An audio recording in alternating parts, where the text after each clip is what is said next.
पीयूषपूर्णा प्रभा पाथोदपतिपन्थमन्तरपरिश्रान्तश्च या स्फुरजिद्भीमभवाटवीसमतट स्तं नागदेवं सदा सारासारविचारसुन्दरगिरा पारं गतं नौम्यहम्।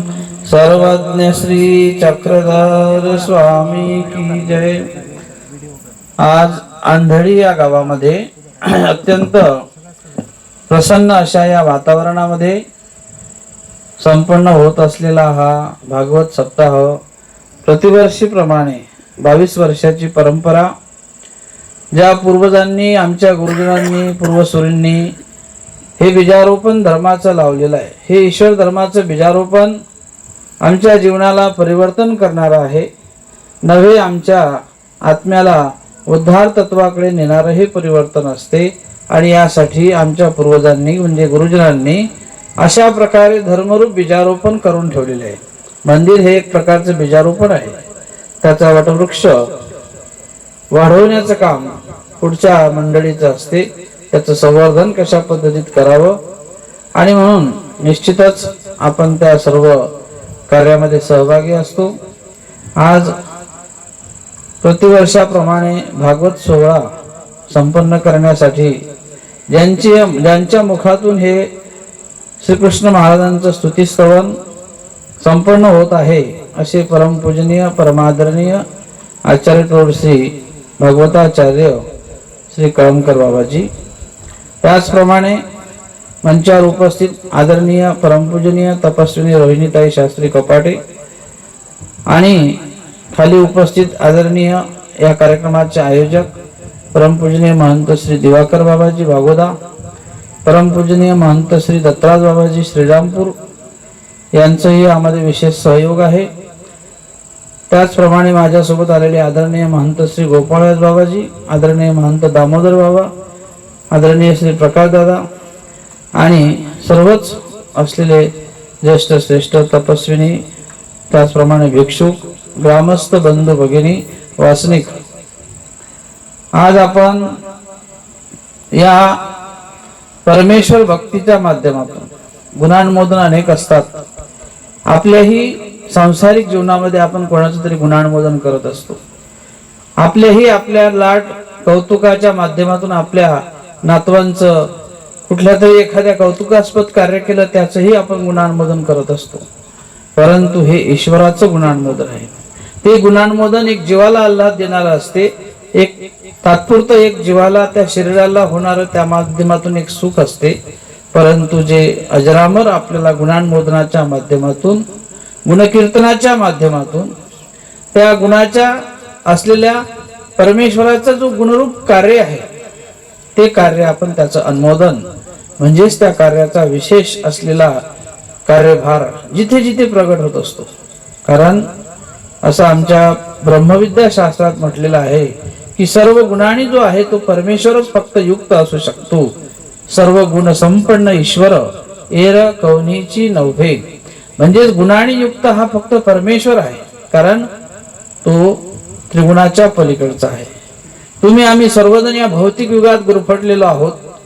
आम्हाला कुठल्या तरी एखाद्या वस्तूचं प्रलोभन आहे, कुठलं तरी आज आम्ही एखादं आमचं गुणानुमोदन करावं तर उद्या ते गुणानुमोदन आमच्या ठिकाणी स्थिर राहील का नाही सांगता येत नाही, कारण भाव व्यभिचारी आहे। जीवाचा स्वभाव हा कसा आहे, चंचलम ही मन कृष्ण, मन चंचल आहे, स्वभाव माणसाचे नियंत्रित नाहीत, स्वतःचा स्वतःवर विश्वास राहत नसतो। मात्र त्या जीवात्म्याला त्या ऊर्ध्वगतीला नेण्यासाठी मात्र परमेश्वराचा गुणरूपी विचार ज्याच्याजवळ असतो तो निश्चितच जीवनामध्ये त्याला त्याच्या ठिकाणी संयमितता आणू शकतो। म्हणून त्या गुणाची आपल्याला गरज असते, म्हणून त्या संकीर्तनाची गरज आहे, म्हणून त्या गुणवर्णनाची गरज आहे। मग तो गुण जो आहे तो आमच्या भिक्षुकाच्या ठिकाणी आहे, वासनिकाच्या ठिकाणी आहे, स्थानाच्या ठिकाणी आहे, प्रसादाच्या ठिकाणी आहे, अधिकरणाच्या ठिकाणी, आमच्या विधीच्या ठिकाणी आहे। कारण तो तुमचा आमचा गुण नाही, कारण आपण पहिलेच असामर्थ्यवंत हा जो जीव आहे निरानंद आहे, असामर्थ्यवंत आहे, कुठल्याही प्रकारची सामग्री स्वतःजवळ काहीच नाही, मात्र तो आपल्या असलेल्या मनुष्य जीवनाच्या माध्यमातून ती असलेली एक ईश्वराची सामुग्री, परमेश्वराचं असलेलं एक अमूल्य असं गुणरूपी कार्य आपल्या जीवनात कुठेतरी तो ग्रहण करत असतो. जसं म्हटलंय की अंधारात पडलेली वस्तू एखादी प्रकाश पाहून शोधावी, अशा प्रकारे जीवनामध्ये आपल्या दोषाचं जाळं आहे. स्वामी श्री चक्रधरांनी या जीवात्म्याचं वर्णनच असं केलेलं आहे की हे जीवरूप स्वरूप जे आहे हे दोषाचं आळ आहे. आळ म्हणजे संचय, आळ म्हणजे धरण. आपण तलाव जसा तो कसा पाण्याचा प्रवाह संचयित असतो, तसं जास्त जर आपल्या ठिकाणी आपण पाहिलं तर दोषाचा संचय आहे. कारण आपण आपल्या स्वभाव, इंद्रिय, देह, मन यामध्ये गुंतलेलो असतो. आणि त्याचबरोबर मुळात जीवाचं जे स्वरूप आहे ते स्वरूपच जीवाचं अधगामिनी. अधगामिनी म्हणजे त्याला खालचा विचार जास्त येतो, वरचा विचार कमी येतो. जीवाशी निकयावर दृष्टी फार कमी. आणि ज्यामध्ये अनिष्ट, ज्यामधला अविधी, ज्यामधला दोष तो पटकनच ग्रहण करतो. एखाद्याला कोणाचं उन्हदुन काढायचं असलं का पटकन तो त्यामध्ये सहभागी होतो. नाही, तो तसाच आहे. आपणही त्यामध्ये सम्मिलित होत असतो. हे जीवाचं स्वरूप आहे हे सांगितलेलं आहे. परंतु त्या दोषामुळे पापाची निष्पत्ती होते, पापामुळे दुःखाची निष्पत्ती होते. आणि दुःख हे माणसाच्या शरीराला क्लेशदायक असते. जेणे पुढले आपण या दुःख, तो पुढलाही दुःख देतो, आपल्यालाही दुःख निर्माण करतो. आणि ते दुःख जीवात्म्याला होऊ नये, ते दुःख पासून जीवात्मा हा वेगळा झाला पाहिजे. जे काही 84 लक्ष योनी सांगितलेले आहेत यामध्ये आपण गुरफडत असतो. आज मनुष्य जन्मामध्ये आहोत, उद्या मनुष्य जन्म मिळेल का नाही याची शाश्वती आपल्याला नाही. परंतु भगवंत असं म्हणतात, जर तो मला अनन्य भावे शरण येत असतील तर मी तुला नरकाला मात्र जाऊ देणार नाही. ही जबाबदारी माझी आहे. जे स्वामी श्री चक्रधर म्हणतात ते श्री भगवान श्री गोपाल कृष्ण सांगतात की अशा प्रकारे माम एकम शरणम व्रज. माम, तुम्हाला एकात्मतेने, एकनिष्ठेने, एक रूपतेने, इति अन्यतः म्हणजे दुसऱ्या प्रकारचं, अन्यतः म्हणजे जे काही जीवाचे स्वभाव असतात, इंद्रियाचे स्वभाव असतात, देहाचे धर्म असतात, ग्रामाचे धर्म आहे, देशाचे धर्म आहे, अनेक धर्म जीवात्म्याच्या ठिकाणी स्वीकारलेले आहेत. नवे नवे आपण त्यामध्ये व्यापलेलो आहोत. थोडस तुम्हाला याच्या बाजूने व्हावं लागेल. आणि मग तुम्ही ज्या वेळेला तुमच्या देहाच्या थोडस असलेल्या स्वभावाच्या थोडं जेव्हा नियंत्रित होतात त्यावेळेला मात्र तुम्ही कुठेतरी ईश्वराच्या संपर्कात येत असता.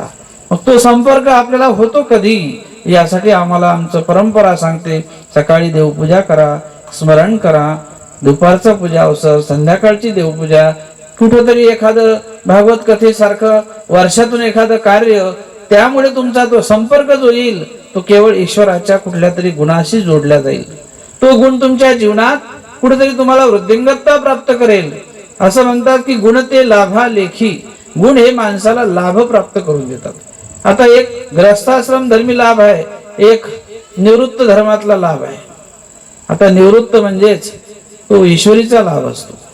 जो परमेश्वराचा लाभ प्राप्त करायचा असेल तर त्यासाठी तुम्हाला कुठला तरी एक संसारिक बाजू थोडीशी मागे सारून ईश्वराच्या संपर्कात यावं लागेल. स्मरण असो का एखादा तुमचा वेळ असो, कारण तुम्ही जो तुमचा वेळ त्यावेळेला देत असता त्या भजन संकीर्तनामध्ये असा का सेवादास्यामध्ये असा, तो तुमचा काळ तो परमेश्वर धर्माच्या लेखी लागतो. त्या काळामुळं, त्या वेळेमुळं कुठला तरी तुमचा धर्म तुम्हाला आड येत असतो.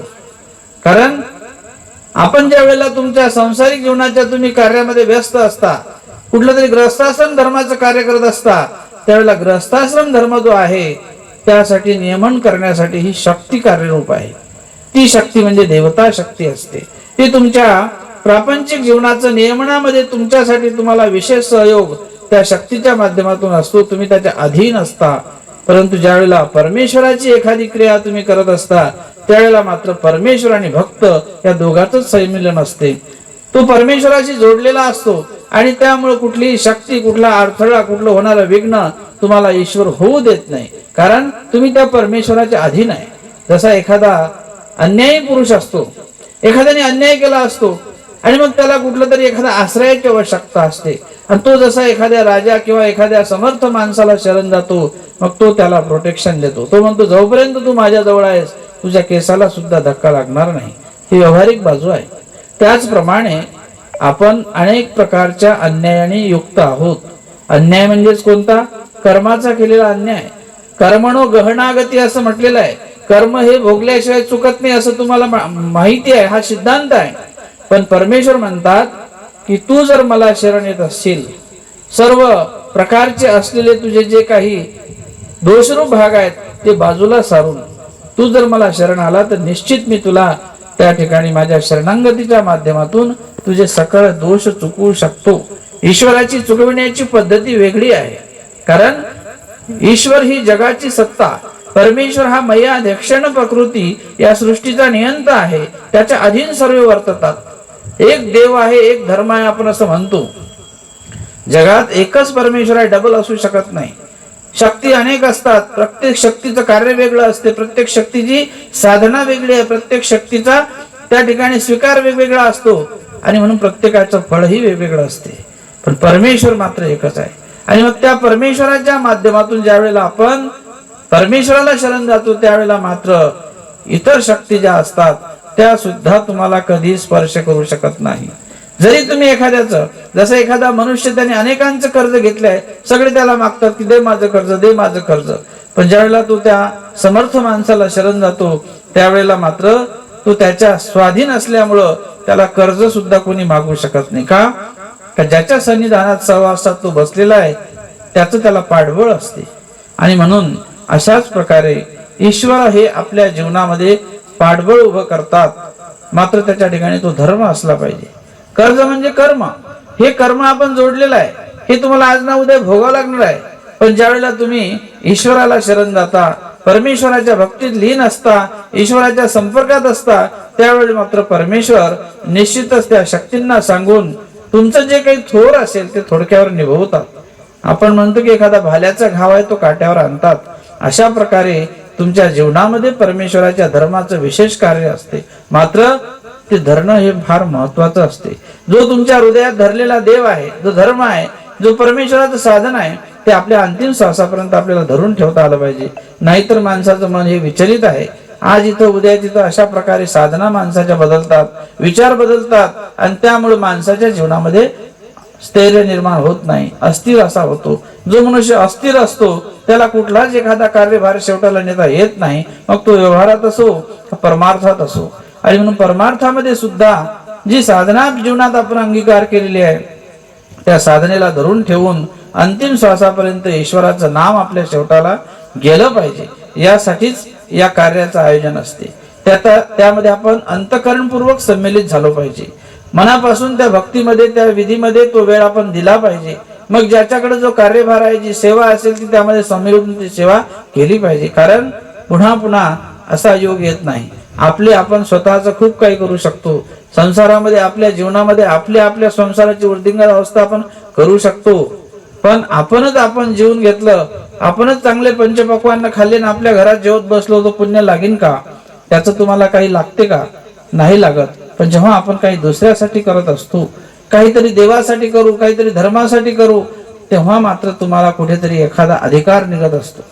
त्या अधिकारामुळे तुमच्या जीवनामध्ये कुठलं तरी एखादं दैवी शक्तीचं कार्य तुमच्या ठिकाणी कार्य करत असते. आपण म्हणतो हे असं कसं काय झालं, हे एकाएकी आपल्याला हे समजा सहाय्य होणं. एखादी घटना अशी असते की तो म्हणतो की हो हे गाडी पाहिजे तर असं वाटत नाही कोणी माणूस वाचला म्हणून, पण आपण त्याच्यातूनही वाचत असतो. का वाचतो? की तिथेही तुमचं संरक्षण झालेलं आहे, धर्म तुमच्या उपयोगी आलेला आहे. स्वल्पमप्यश्च धर्मश्च त्रायते महतो भयात. अशा प्रकारे स्वल्प हा ईश्वरीचा धर्म जर तुमच्या हृदयामध्ये असेल तर निश्चितच महत् प्रकारचं भय आणि दुःख हे त्यामधून निवृत्त होते आणि ईश्वराचं पाठबळ आपल्या कायम पाठीशी असते. यासाठीच परमेश्वराच्या धर्मरूप कार्यासाठी आमच्या पूर्व आचार्यांनी सुद्धा आपलं जप आणि तप करत असताना या भागामध्ये सुद्धा अशा पवित्र या परिसरामध्ये येऊन सात्विक आणि वातावरणामध्ये अनेकांनी आपली चर्या सिद्धीला नेलेली आहे. चर्या करत असताना अनेक प्रकारे एकांतामध्ये जसा देव आठविला जातो तशा माध्यमातून एकांत परिभ्रमण करत असताना त्यामध्ये आपल्या साधनेचा अनुभव आपणच घ्यावा लागतो. तसं साखर जोपर्यंत तोंडात घेत नाही आपण तोपर्यंत त्याची गोडी अनुभवाला येत नाही, तोपर्यंत साधना ही अशी ईश्वर भक्तीची आहे का त्याची गोडी ही आपल्याला घ्यावी लागत असते. ती घेण्यासाठी प्रात्यक्षिक महत्वाचं असते. ती गोडी घेण्यासाठी प्रात्यक्षिक म्हणजे त्या प्रकारानं त्या नामाला अधिष्ठानाला शरणागती असली पाहिजे. तशा प्रकारचा भाव जो आहे, कपट किंवा निर्वैरपणे जे वर्तन सांगितलेलं आहे, कुठल्याही प्रकारच्या जीवमात्राविषयी, कुठल्याही प्रकारच्या एखाद्या मनुष्याविषयी अंतकरणामध्ये आपलं जे असलेलं जे काही षडरिपूचं कार्य असते, ज्याला आपण राग, द्वेष, काम, क्रोध, मद, मत्सर षडरिपू म्हणतो, या माध्यमातून आपल्या जीवनामध्ये जर एखादं आपण कार्य करत असू तर निश्चितच आपली ही अधगती आहे. आणि त्या अधगतीमुळं जीवनामध्ये तुमच्या कुठेतरी वाईटच गतीचा मार्ग आपल्यामध्ये निवडला जात असतो. कारण हे मन राग, द्वेष, काम, क्रोधाने जर भरलेलं असेल तर सद्गतीचा मार्ग फार कमी प्रमाणात जीवनामध्ये आपण करत असतो. कारण मनुष्य जन्मामध्ये येऊन जर या षडरूपाला शरण गेलो तर मग परमेश्वर धर्म तुमच्या हृदयात राहील कसा? म्हणून देवाने सांगितलेलं आहे तर हृदयामध्ये जर परमेश्वर साठवायचं असेल तर ते पहिले बिढार बाजूने काढावं लागेल. कुठलं वैर असेल त्यांनी केलं म्हणून आपण करावं. जेव्हा आपण दोघंही एकमेकाच्या विषयी अशा प्रकारची क्रिया करतो, स्वामींनी असं म्हटलेलं आहे का ते भांडणारे दोघंही अन्यायी असतात. त्याचं कार्य त्यानं करावं, आपलं कार्य आपण करावं. त्यांनी केलं म्हणून आपण करायलाच पाहिजे असं काही नाही. त्यांनी तुम्हाला चुकीचं बोललो म्हणून आपणही त्याला चुकीचं बोलावं असं नाही. तो त्याचा भाग आहे, तो त्याच्या जीवनाचा भाग आहे, आपला भाग स्वतंत्र आहे. आणि जर आपणही त्याच पद्धतीत वागत असू तर याची कुठेतरी ईश्वरालाही खंती येते. देवही उदास होतात की हा माझा भक्त आहे आणि त्याच्या मुखातून अशा अपशब्द, अशा प्रकारची भाषा, एखादी हिंसारूप एखादा शब्द निघणे, हे अशा प्रकारचा निषेध हा ईश्वर भक्तांनी सांभाळला पाहिजे. त्यासाठी जीवनामध्ये अशा प्रकारचं जे सात्विकतेचं हे द्वार आहे भक्तीचं. ईश्वर भक्ती काय म्हणतात? ही सत्वरूप आहे. या सत्वरूप भक्तीला शरण जात असताना माणसाच्या जीवनामध्ये त्याची साधना त्याला टिकवित असताना होणारा जो बाह्य त्याच्यासाठी जो भाग असतो तो फार महत्वाचा असतो. तो बाह्य भाग आपल्या प्रापंचिक जीवनामध्ये, संसारामध्ये नातं गोतं संबंध, स्वैर संबंध सगळं सांभाळून त्याला ते पूर्णत्वास न्यावं लागते. यासाठी आमच्या स्वामीने सुद्धा असं म्हटलंय की आपले सकळ निरोध परिहरुणी, आपल्या हृदयातले असलेले दुःख किंवा होणाऱ्या एकामेकाविषयी जो काही भाव असतो तो आपण त्याच्यासाठी परिहार केला पाहिजे. कुठेतरी त्याला संयमितता आणली पाहिजे, कुठेतरी त्याला नियमितता आणली पाहिजे आणि त्याचं संयमन आपल्याला करता आलं पाहिजे. त्याच वेळेला आपला भक्त हा परमेश्वराला प्रिय होत असतो. ईश्वराला तो प्रिय असतो. का प्रिय असतो? की त्याच्या ठिकाणी भक्तत्व हे शोभून दिसलं पाहिजे. भक्त हा वर्वांगी क्रियेने भक्त होत नाही, अंतरामध्ये. स्वामींनी म्हटलंय की भितरी असे ते भरवे, जे हृदयात आहे ते बर्व आहे.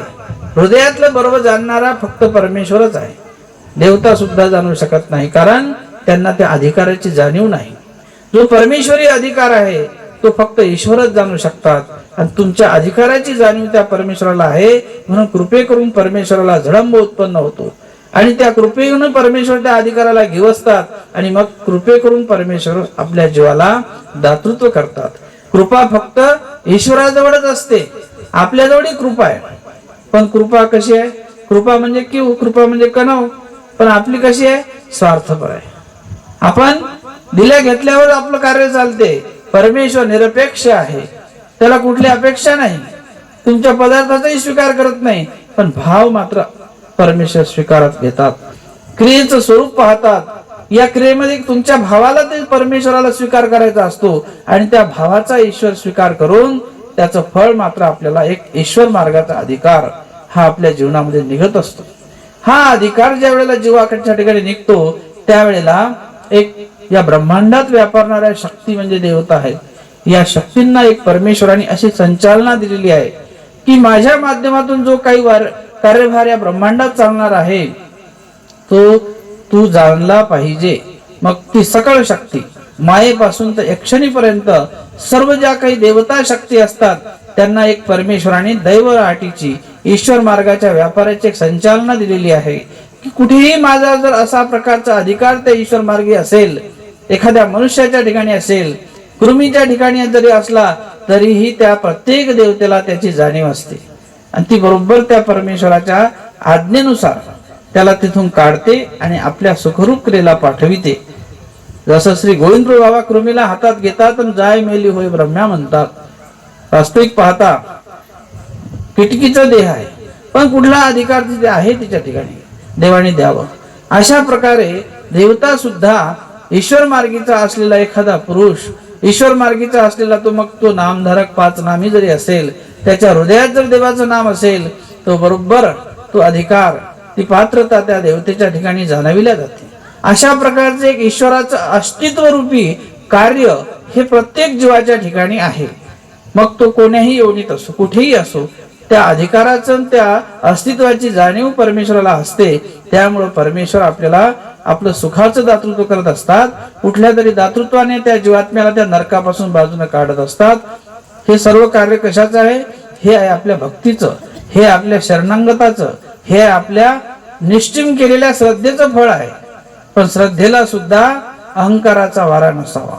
श्रद्धेला सुद्धा, त्या ठिकाणी असलेल्या क्रियेला सुद्धा कुठलं तरी अहंकाराचं बीजारोपण नसावं. ज्यावेळेला अशा निर्हेतुक क्रिया तुमच्या जीवनात घडतील, प्रत्यक्षात स्वतः परमेश्वर दखल घेतात आणि देवतेला आज्ञा करून त्या क्रियेचा स्वीकार किंवा त्याला साह्य अशा प्रकारचं ईश्वरी आज्ञेने होत असते. आणि म्हणजे ईश्वराच्या हे महत्वपूर्ण कार्यामध्ये ज्यावेळेला आपण आपल्या जीवनातला थोडासा जरी वेळ आपण दिला, तर तो निश्चितच भविष्यात होणारी जी आपली वाटचाल आहे, याही जन्मात आपण आहोत, पण अनेक जन्म संसिद्ध असं म्हटलेलं आहे.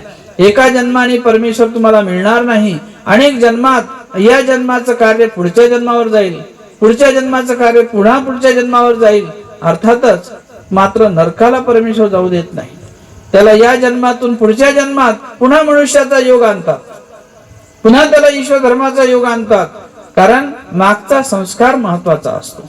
एखाद्या संस्काराचं बीजारोपण जर आपण केलं, जसं बाल्य अवस्थेमध्ये म्हणतात की लाडेत पंचवर्षांनी दशवर्षांनी ताडेत प्राप्ते तू षोडशो वर्षेत पुत्रमित्र समाचरेत. लहान मुलाला बालपणामध्ये 5 वर्षापर्यंत लाड त्याचं कौतुक केलं, नंतर मात्र त्याला कुठेतरी आपण संस्काराचं बीजारोपण व्हावं म्हणून त्याला आपण शिक्षा पण करतो, एखादी चापड मारतो, म्हणजे त्याला घडण्यासाठी असते. त्या चापटीमध्ये सुद्धा स्नेह आहे, मारण्यामध्ये सुद्धा स्नेह आहे, कारण त्या स्नेहातून त्याची जडणघडण होत असते. आणि अशा प्रकारचा भाव ज्याच्याजवळ असतो, तो निश्चितच त्या जडणघडणीच्या संस्कारातून तो संस्कार, या जन्मीचा संस्कार पुढच्या जन्मामध्ये आपल्या सोबत येतो.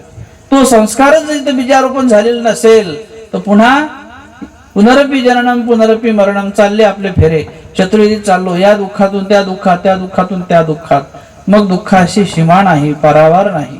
आणि म्हणून धर्मरूपी संस्कार असतील, त्या धर्मरूपी संस्काराचं बीजारोपण जर तुमच्या जीवनात कुठे का होईना असेल, तर परमेश्वर त्याची दखल घेतात आणि त्या संस्काराच्या माध्यमातून पुन्हा परमेश्वर आपल्या अवतारित्वामध्ये पुन्हा पुन्हा त्याचा शोध घेतात, दारोदारी घरोघरी जातात आणि त्या अधिकारी जीवाला घेऊन आपलं दातृत्व करतात. ही ईश्वराची असलेली एक परंपरा, धर्मरूप कार्याची पताका आजही असंनिधान धर्मामध्ये, आपल्या परमेश्वराच्या या ईश्वरी धर्मामध्ये आजही अशा प्रकारचं दातृत्व परमेश्वराचं चालू आहे. त्याचा प्रात्यक्षिक अनुभव हा प्रत्येकाच्या जीवनात साधनेने आपल्याला अनुभवता येतो. यासाठी स्वामींनी म्हटलंय की ही प्रतीती आहे, ती प्रतीती आपल्या जीवनात यावी आणि ती प्रतीतीसाठी तुम्हाला त्याच्या अनुभवाची गरज आहे. म्हणजे साखर तोंडात घातली तर त्याचा गोडी अनुभवता येईल, तशी साधनेचं अनुष्ठान जर केलं तर निश्चितच त्याची गोडी येईल. सुधारसाहून अधिक गोडी नामाची महिमा, असा जो गोडवा आहे तो आपल्या साधनेचा आहे, भक्तीचा आहे. तो तुमच्या जीवनात तुम्ही प्राप्त करावा. आणि अशा निसर्गरम्य या गावामध्ये ईश्वर धर्माचं असलेलं हे बीजारोपण, अशाच माध्यमातून तुम्हा सर्वांना ईश्वर धर्माचा हा परनिष्ठ क्रियेचा योग तुमच्या जीवनात येत राहावा. साधू संतांचा सहवास, भजन पूजन आपल्याकडून घडत राहू आणि परमेश्वराने तुमच्या क्रियेचा स्वीकार करू, एवढी प्रभूचरणी प्रार्थना करतो. त्याचप्रमाणे आयोजक मंडळी, ज्यामध्ये आमचे दिवाकर बाबा, या गावात अनेक पूर्वज कैवल्यवासी श्री आचार्य दत्तराज बाबाजी श्रीरामपूर, त्याचप्रमाणे कैवल्यवासी आचार्य श्री दिवाकर बाबाजी, आताही सुद्धा महंत श्री दत्तराज बाबा, दिवाकर बाबा, अनेक साधू संत या गावातील आहेत. आणि त्यामुळं एक धर्मरूपी उजाळा निश्चितच तुम्हाला आहेच आहे. मी काय सांगणार आहे, परंतु या माध्यमातून तुमचंच धर्मरूपी कार्य हे महत्वपूर्ण आहे. तुम्हा सर्व अच्युत गोत्रे यांना मी दंडवत करून माझे विचार या ठिकाणी संपवितो. सर्वज्ञ श्री चक्रधर